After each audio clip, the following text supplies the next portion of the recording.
kuliyadda tababarka macallimiinta ee Garowe Chitek ayaa waxaa lagu qabtay xaflad aad u ballaaran oo ay ku qalan jabinayeen arday gaaraysa 1500 kuwaas oo macallimada loo tababarayay waxayna macallimada loo tababarayay muddo 3 sano ah waxayna isugu jiraan wiilal iyo gabdho qaybtoodna waxay tababarka ku qaadanayeen jaamacadda Bariga Afrika faraceeda magaalada Boosaaso munaasabadaas oo lagu qabtay xarunta jaamacadda Chitek ayaa waxaa ka soo qayb galay mas'uuliyiin kala duwan sida wasiirka wasaaradda waxbarashada hormuudka jaamacadda Chitek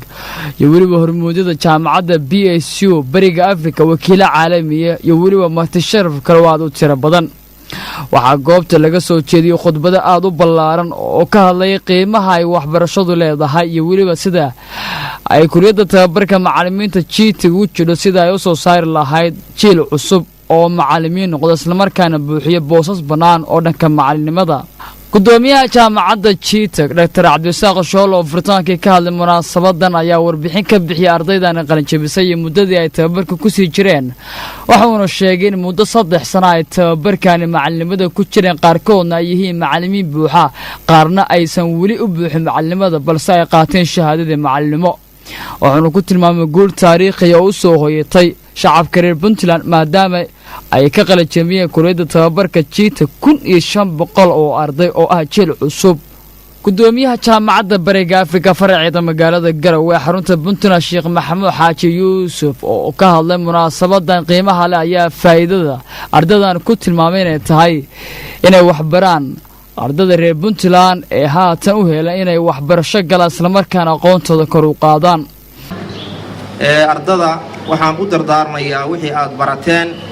ha noqdeen wax mabaadi diini ah iyo ilaahay dartiis iyo alla ka cabsi uu ku laran yahay amal kasta oo la qabanayo haduusan wadan in ilaahay laga cabsado subhanahu wa ta'ala haduusan wadan qofka amalka qabanaya risaala oo saaxibu risaala uusan ahayn meel ma gaaro macallinku waa inuu risaala xambaarsan yahay risaaladaasina waxa weeye maadada uu barayo ka sokow inuu xambaarsan yahay mabaadi uu ku doonayo ardaygaana inuu noqdo mid adduun iyo aakhiraba dad naftiisa iyo ummadiisaba anfaca wattaqullaha wa yuallimukumullah saasa ilaahay u raaciyay subhanahu wa ta'ala markaad ilaahay ka cabsataan baa cilmiga ilaahay idin siyaadinaya iman shaafi'ina rahimahullahu ta'ala sidaas oo kale waa isaga ilaa shakawti ilaa waqiicin su'a xifdi فارشدني إلى ترك المعاصي وقال إن العلم نور ونور الله لا يهدي لعاصي قفك دوسن علمك إلهي كعبسا علمك سواتيجي أي واترمي ضد مسلمين بيننا هاي ضدك معلمين تأين حيل جاره أي صارا مركب مسؤولية دا سيدا أي وتهاي إن يبقتان إلهنا وقبرينا سبحانه وتعالى يجونا إن يكد ذالان واللوبة هي والله مارمان دينا عكله sida la sheegay kuliyadu tarbiya marka la yiraahdo ama kuliyadu tadriib المعلمين macnaheedu waxa weeye waa hooyadii waxbarashada mas'uulka hadda kuliyadu tarbiya sidoo inoo sheegay waalidiinta iyo dadka hore inay fahmaan arintaas waa laga maarmaan waxaa sidoo kale ka hadlay wasiirka wasaaradda waxbarashada Puntland Cabdi Faarax Saciid Juuxa waxa uu tilmaamay inay tahay guul taariikhi ah maadaama 1500 oo arday qaateen tababarka macallinimo oo 3 sano ah isla markaana khibrad qaarkood u leeyihiin in ay dadka wax baraan waxaanu ugu baaqay ardaydaani qalin jabisay in ay aqoonta ay maanta barteen ay dib ugu celiyaan dadkii Soomaaliyeed ay ka kala yimaadeen ilaa 150 in ku dhow oo kun oo ardayna waa joogaan 9,000 oo macallin way tirada joogta waxa la sheegay markii Puntland dhulka hadda Puntland loo yaqaan la asaasay tiradaasi waxay ahayd wax ardayda 6,000 oo arday haddana 150,000 bay maraysaa waxa taa dhinaca dhigtaa 20 sano iyo dheeraad weeye intaasna ma jirin ama way yaray macallin tababaran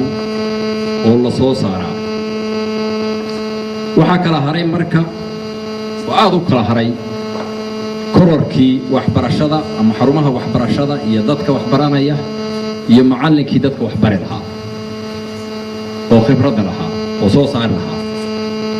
taasi saameynta ay yeelan karto marka nin walba garan kara waxay ka dhigaysaa waxbarashadeena waxay ka dhigaysaa waxbarashadii waxay ku reebaysaa kulliya magacii waxbarashada laakiin waxay dhaawac weyn u geysanaysaa tayadii waxbarashada waxbarashaduna waa inay noqotaa waxbarasho qofka baranaya noloshiisa wax ka bedela tan bulshadiisana wax ka bedela waxana soo kordhisa maaha inay noqoto shabad qofku yiraahdo jaamici baan ahay ama iskuulkaas ka soo baxay dabadeedna uu guriga hooyada dib ugu noqdo canteeda la sugo dabadeedna uu waxa ka gedisnaan waayo qofka caadiga ah fursad inuu waxbarashada noqdo taas aakhirka markay sii socoto muddo waxay niyad jab ku noqonaysaa dadka kale oo rabay inay wax bartaan marka qofka wax barta ay noloshiisa wax ka bedeli weydo waxbarashada taa marka waxaan soo leeyahay waxa taa keeni kara hadii aan laga digtoonaan oo aan goolkii loo asaasay oo ahaa in ay soo saarto macallimiin tayo leh oo wax bari kara bulshada soona saari kara dad tayo leh oo cilmi leh taa waxaa maqnaanti iiga ah labadii sano aan dhiganaynay kulliyadda waxbarashada ee GTIC kulliyadda macallimiinta waxbarashada ee GTIC sanad walba bil ka mid waxaan u aadanay GTIC barantiis gobolka dhammaan iskuulada gobolka ilaa waxaan tagnay Sunujiif maanu arag iskuul wali intaanu tagnay xilliga aanu barantiiska ku jirnay ardadu markaan ka soo tagayno barantiisku noo soo dhamaado bisha waxaanu ka imaanay ardadii wada ooyaysa oo dhammaantood leh naga tagnina wax in la mido oo sidaan waa tirada ugu badnayd oo ka qalajabiyay kulliyadda tababarka macallimiinta GTIC inta la aasaasay abid waxaana sidoo kale soo dhaweeyay 1500 ee macallimiinta qaybo kamid ah shacabka ku dhaqan deegaanada Puntland oo ku tilmaamay guul taariikhi ah oo dhanka aqoonta u soo hooyatay Puntland. Ali Cabdi Casiis warbaahinta dunida oo leh magaalada Garowe.